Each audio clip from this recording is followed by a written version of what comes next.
The Fan. All right, it's time for Buckley brackets, followed by Suke brackets and then Roppy brackets. I'm looking at North Carolina. Boy, I tell you, the text line, they're fired up over this. Okay. They are. It's our sports controversy du jour. I'm just saying, I've said it a million times. If you are pissed off because you are the 65th team, actually it's not because the play-in. So it's the 69th team, right? So if you're the 69th team in America and you feel that you're the 67th, shut the F up. I just don't care. It's like if you're the, BYU this year in football, right? You could have made an argument that they belonged, they were with SMU, but you weren't. You were the 16th best team in a 12-team playoff. So shut up. No one cares. But in football, we don't listen. But in basketball, for whatever reason, we do this every year, whether it's Syracuse or North Carolina or West Virginia. Or I think one year it was Rick Pitino and St. John's. It might have been last year that the Johnnies got left out. Why? Why do we care? What happened to the 71st best team in America? Go away. You were 19-13 and lost in the first round of your conference tournament against the worst team in the conference in Colorado. You don't get to complain. You just don't. So a lot of people. So in the event that people in our audience care, unlike you, a lot of people are bringing up the fact that North Carolina was 1-12 in Quad 1 games. Yeah, but I think they were undefeated in Quad 2 games, which is the argument. And then they but were 1-12. Well, this guy said. I just wanted to say this because there's a dude who said you cannot make a respectful argument for North Carolina. We're getting a lot of that. Like this is a travesty type of thing. I'm like, no, I mean it's not that. Look, I get what you're saying about a team on the bubble. They're on the bubble, meaning it could be in, it could be out. Yeah. So either way, you put yourself there. You don't have too much of a leg to stand on. No. That said, I think the what's going on with North Carolina right now is that many people are just simply saying there's no way that team should be in the tournament, which is a little different.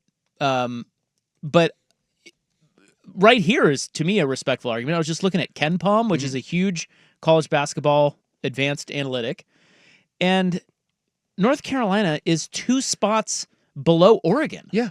They're 33rd. Yeah.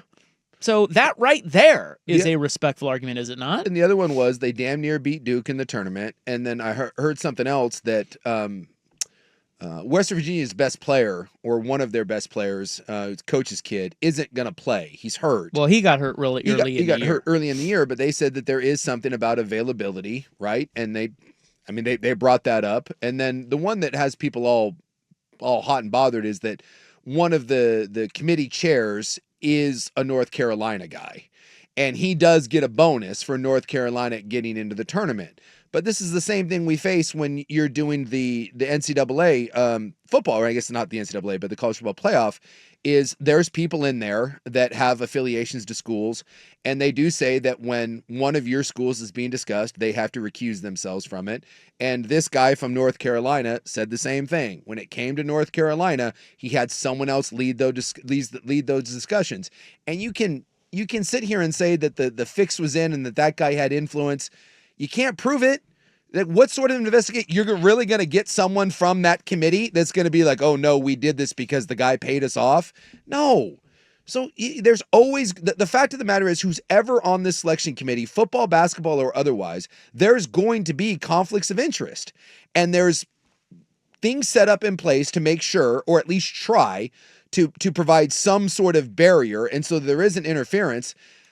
Outside of that, there's nothing you can do. So to say that you want transparency, they gave you transparency. You can sit there and they'll tell you why. The last 4 out were Indiana, Ohio State, Boise State, West Virginia.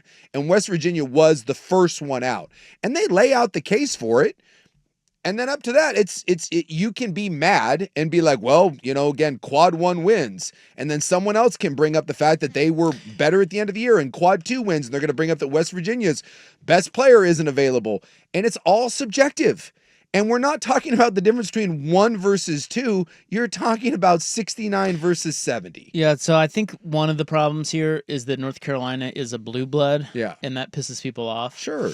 But I also think, and they're also doing the conspiracy theory thing of, well, having a blue blood like North Carolina in the play-in is going to be great for ratings, and it will. Sure. I mean, a blue blood in the first 4, that's a quality move. That's millions more people watching that game on Tuesday than would otherwise. Can I also like to point out, this is $1 billion contract every year, right? The NCAA gets $1 billion off of this, and that deal is signed well in advance. And so, yes, San Diego State, who was in a Final Four not too long ago, versus North Carolina. That's the game. That's the game. Good game. It's a great game, right? Good little ball game. Yeah. Right, Buckley brackets? Yeah. So that certainly draws more eyeballs than West Virginia and San Diego State. But can we please stop with the idea that let's say 500,000, 300,000, I don't know what it's going to be, but it's not going to be millions. So can we stop pretending that 100,000 or so people difference in this game, viewers, makes one bit of iota as far as revenue, as far as what they're going to sell the NCAA thing? They're playing games. They're just tossaways. The reason why this exists in the first place is that we have more TV to offer in our contract. This number does not make a difference to the NCAA.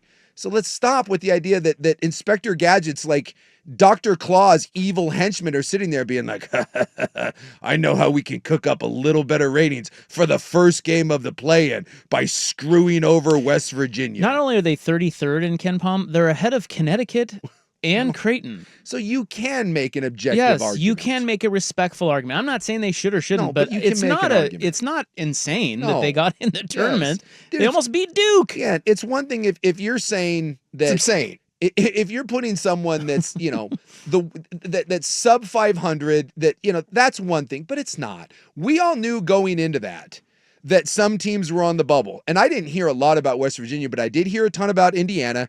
And the idea was Indiana needed to beat Oregon to get in. And they didn't. And then it being out. And we heard a lot about North Carolina, that North Carolina needed a good showing. And they had a pretty good showing. They should have beat Duke.